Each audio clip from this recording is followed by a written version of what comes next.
Busy citizens. ஆனா எல்லாருமே busy கிடையாதுல்ல. கால் பண்ணா மெசேஜ் பண்ணா இப்பெல்லாம் ஹலோ சொல்றதை விட பிஸியான ஒரு வார்த்தை கேட்கறதா அதிகமாச்சு. ஆனாங்க எல்லாருமே அந்த அளவு பிஸி கிடையாதுன்றது தானேங்க உண்மை. இன்ஃபேக்ட் பிஸி மாதிரி காட்டிக்கிறாங்க. அது ஒரு டேலண்ட் தாங்க. கையில ஒரு பேப்பர் வச்சுட்டு வேகமா நடந்து போனா பிஸின்னு அர்த்தம்.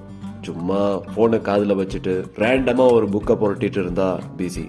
ஆனா அந்த புக்ல இது வரைக்கும் வாசிக்காததுக்கு எல்லாம் ஹைலைட் பண்ணி இருக்கிறது தான் பாயிண்ட்.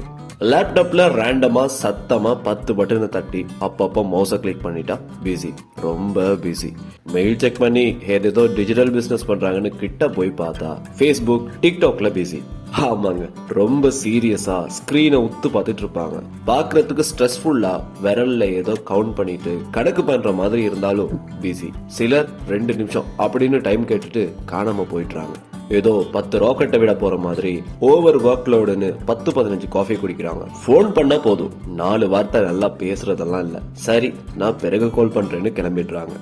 எப்பவும் ஒத்த டிக் கூட மார்க் வாங்காத டூ டூ லிஸ்டோட சுத்துறவங்க பயங்கர பிஸி. யோசிக்கிற மாதிரி, தனியா முழுமுழுத்துட்டு பிளான் பண்ற மாதிரி இப்படி நிறைய பேர் இருக்கிறாங்க. ஏன் நான் கூட ஒரு டைம்ல இப்படித்தாங்க. It's depends. சில மூமெண்ட்ல மாட்டிக்காம எஸ்கேப் ஆகுறதுக்கு ஒரு சில டெக்னிக்ஸை தெரிஞ்சு வச்சிருக்கிறது தப்பு இல்லைங்க.